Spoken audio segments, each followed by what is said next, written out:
গাজীপুরে যে ঘটনাটা ঘটছে এটা খুবই একটা দুঃখজনক এক ঘটনা। এই ধরনের ঘটনা ঘটুক মানে এই আমাদের এই সমাজে কেউ এটা চিন্তাও করতে পারে না, বাট ঘটনাটা ঘটে গেছে। এই ঘটনায় যারা জড়িত তাদের আমরা হয়তো ম্যাক্সিমামে আইনের আওতায় নিয়ে আসছি, বাট যে জীবনটা চলে গেল তার তো আর কম্পেনসেশন দেওয়া যাচ্ছে না, তার তো হচ্ছে না। এই জন্য যদি আমরা সবাই একটু সচেতন হই এবং যদি আমাদের একটুখানি ধৈর্য হয় এবং একটু অসুস্থ না হই, এটা কিন্তু একটু কমে। তাই এরা যারা এটা অন্যায় করছে, আপনাদের হয়তো গাজীপুরের কমিশনারও এটার ক্ষেত্রে ব্রিফ করছে এবং তাদের আমরা কিন্তু আইনের আওতায় ম্যাক্সিমামই কিন্তু নিয়ে আসা হয়েছে এবং এইগুলিরে যেন শাস্তি ভালোভাবে পায় এই জন্য যত ধরনের ব্যবস্থা করার আমরা করব।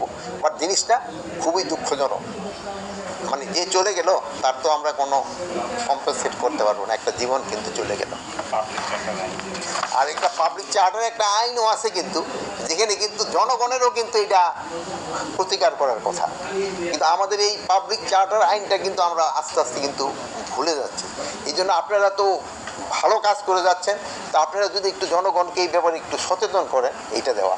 আর অনেক সময় আছে যেমন ধরেন ইউটিউবে ধরেন 1 বছর আগের একটা ঘটনা এটা দিয়া একটা পোস্ট ছেড়ে দিল, এখন হয়তো এই পোস্টটা ওই যে পড়তে হলে হয়তো ইউটিউবে নাকি আবার পয়সা পাওয়া যায়, এই জন্য কিন্তু অনেকে এই জিনিসটা করে। কিন্তু আবার ধরেন যে শেরপুরের যে ঘটনাটা হচ্ছে এটা কিন্তু আবার রিসেন্ট ঘটনা নেই,